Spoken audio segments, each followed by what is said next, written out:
This is kind of the lifeblood of the IMS radio network, which began in 1952, by the way. But each morning on race morning, myself and the other turn announcers have to come up here to the 9th floor of the Pagoda to get our radio gear. Now, I'll take you to the booth in a second, or where we do all of that. But most importantly, this is our caffeine. And trust me, when you've got a long day ahead of you of calling 200 laps of action, this is extremely important, and I take probably more than I should of that. So this is actually the radio booth for the IMS Radio Network, or the command center. You guys have the golden badge, so let's go on air.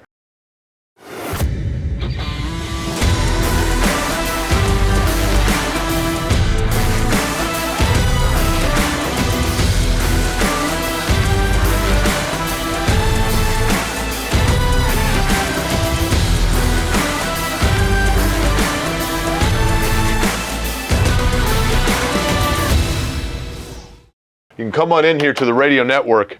And again, we're atop the Pagoda here, one story below it, technically speaking, on floor number 9. But this is our main control board.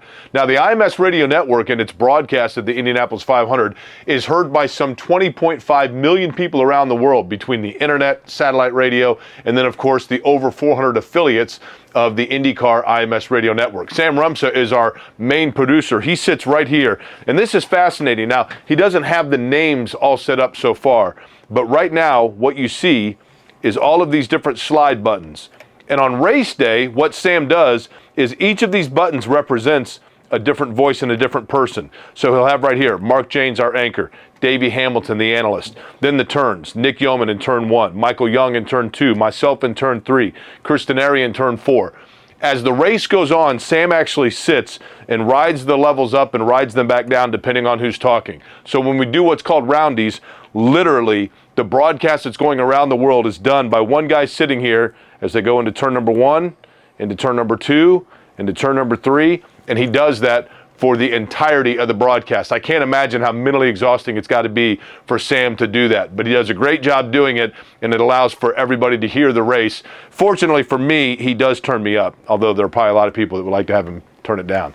Anyway, this isn't just where radio takes place here on the 9th floor of the Pagoda, but television as well. So come across the hall here. We'll make sure that nobody gets in our way as we're coming across. But this is the 9th floor. There's a lot of activity that takes place here on race day. There's usually food set up.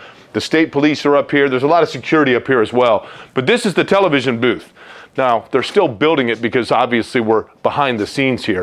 But up here is where all the action happens. Now, for years, this was actually the radio booth, and I'll show you where the IMS radio booth now is in the media center on another episode of the Golden Badge. But in this particular installment, I can show you the television booth. It's right here atop the Pagoda. This is where Lee Diffie of NBC will sit, along with Townsend Bell and James Hinchcliffe, along with their producers and spotters. And you can see they'll put monitors all along here. They have their headsets on, and there are the bricks. There's the start-finish line, where, of course, all of the action epicenters for the 106th running of the Indianapolis 500-mile race. Pretty good view up here. Be nice if we could get somebody to bring out a squeegee, maybe take care of this, because we got a little bit of time before the race.